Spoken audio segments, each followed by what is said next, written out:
Hello, this is Asif. This is Asif. I completed my 12th standard from RPVVIP extension, and now I am pursuing a graduation and doing Bachelor of Business Administration. तो मैं आपको बताना चाहूँगा कि मैं Chetan Sharma sir के पास कैसे आया, क्यों आया और कब आया, है ना।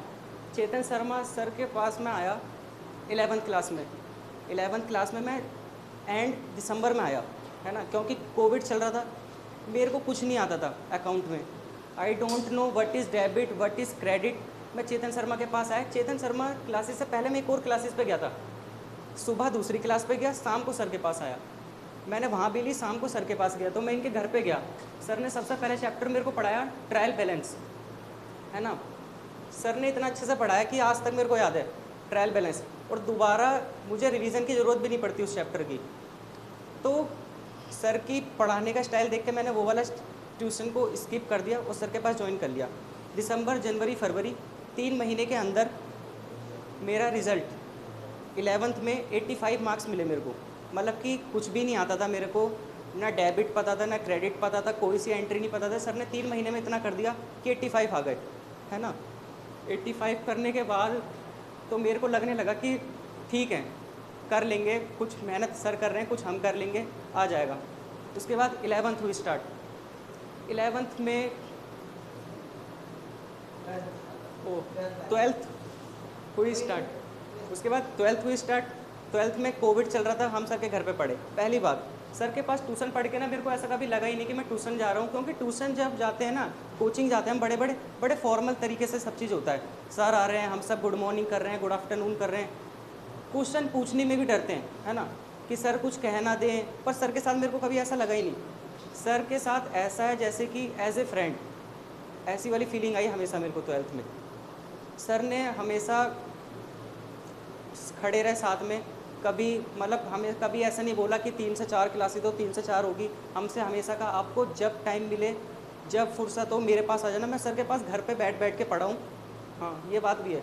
सर के घर पे बैठ के मैंने 2-2, 3-3 घंटे पढ़ी है। सर ने मेरे को भी पढ़ाया, बाकी को भी पढ़ाया। तो पहली चीज़, अगर आपको अकाउंट्स में अच्छे नंबर लाने हैं तो कुछ चीज़ें करनी पड़ेंगी। जैसे कि सर का मेरे को एक चीज़ बहुत अच्छी लगी। सर ना पढ़ाने के बाद ना, मतलब एक लास्ट में एक चार्ट बनवाते थे, फ्लो चार्ट। उसमें आपके इलस्ट्रेशन के नंबर लिखते थे 1 2 3 4 5 6, और उन्हें ना टिक करते चले जाते थे कि ये वाला हो गया, ये वाला हो गया, ये वाला हो गया। एक तो पहली चीज़ आपको ये करनी चाहिए, अगर आप 12th में अकाउंट्स में हैं और आपको इलस्ट्रेशन कर रहे हैं तो आपको ना लास्ट में चार्ट बनाना चाहिए।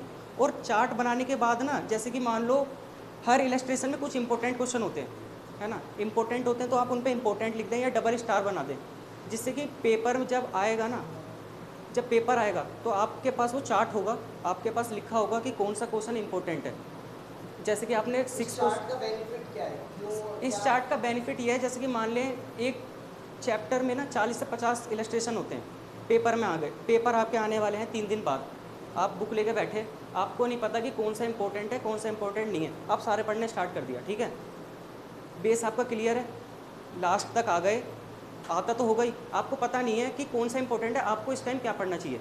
आपने चार्ट बना रखा है, चार्ट में लिखा है question number 6 important, 7 important, 10 important. आपने चार्ट खोला और इन तीनों क्वेश्चन की प्रैक्टिस कर ली, इंपॉर्टेंट वाली की। पेपर में इंपॉर्टेंट ही आता है, बाकी सब तो सिर्फ बेस होता है बनाने के लिए।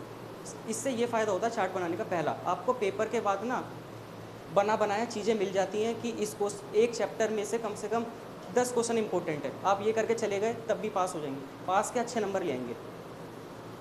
दूसरी चीज़, किस चैप्टर पे ध्यान देना है इन लोगों को जो स्कोरिंग है एग्जाम में? सबसे पहला चैप्टर है 12th में एनपीओ। एनपीओ में सबसे एनपीओ नहीं है, जब भी बता देता हूँ, एनपीओ नहीं है, पर जब भी ग्रेजुएशन में आएगा। जब भी एनपीओ जब हमारे में था तो सबसे इम्पोर्टेंट था इनकम एंड एक्सपेंडिचर, ठीक है, इनकम एंड एक्सपेंडिचर अकाउंट आपको सबसे अच्छे से आना चाहिए। दूसरा चैप्टर आता है, स्टार्ट होता है गुडविल। गुडविल में क्वेश्चन आते हैं, सुपर प्रॉफिट, नॉर्मल प्रॉफिट, ये सब आपको आना चाहिए। तीसरा चैप्टर स्टार्ट हो जाता है एडमिशन। एडमिशन में आप गए, आप एडमिशन करें, एडमिशन से वो क्या कहते हैं उसके आगे के 3-4 चैप्टर सारे लिंक हैं, जैसे वो लड़की आपको प्रीवियस वीडियो में बता के गई, वहाँ से देख लेना। और सबसे इम्पोर्टेंट है लास्ट चैप्टर होगा एक रियलाइजेशन अकाउंट, डिसोल्यूशन। है ना। डिसोल्यूशन चैप्टर में एक है रियलाइजेशन अकाउंट। उसके बाद हम सेकंड बुक पर आते हैं, तो उसमें एक चैप्टर है शेयर। आप शेयर कर लें, डिबेंचर खुद ब खुद हो जाएगा। इतनी समझ तो आ जाएगी कि आप शेयर के बाद डिबेंचर कर सकते हैं, ज़्यादा हार्ड नहीं है। उसे करने के बाद लास्ट तीसरी बुक में आ गए बैलेंस शीट। बैलेंस शीट आज तक याद नहीं होती, पर सर ने कुछ ऐसे हमें टिप बताई थी, जैसे कि कैश फ्लो। कैश फ्लो मेरे को स्कूल में बताया गया, मेरे को अभी तक याद नहीं हुआ। उन्होंने इतने सारा लंबा 2 पेज भर दिए पूरे, पर सर ने हमें नीचे से पढ़ना स्टार्ट करा दिया, सिखा दिया। आज तक याद है। मैं ग्रेजुएशन में पढ़ता हूँ, स्कूल में पढ़ाते रहते हैं, मेरे को मैम का समझता ही नहीं हुआ है। सर के आधी कॉन्सेप्ट याद है, उसी से सारा काम हो जाता है मेरा। कैश फ्लो हो गया, change in profit sharing ratio, और एक था वो ऑपरेटिंग वाला, फाइनेंशियल एक्टिविटी वाला। ये सारे क्वेश्चन इंपॉर्टेंट हैं।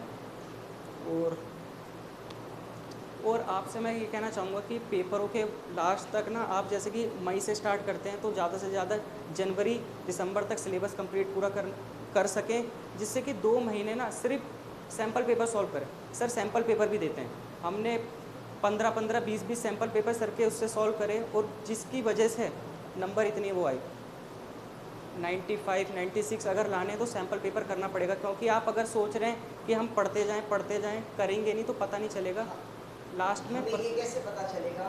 मार्क्स आने से पहले क्या तुमको ये पता था कि तुम्हारे इतने नंबर आ जाएंगे एग्जाम देने से पहले? नहीं। ये कैसे फील आने लग जाता है कि अब हम 90s में आ गए? ये फील कैसा आता है? जब आप सैम्पल पेपर करेंगे ना, पहले दोनों आ जाओ।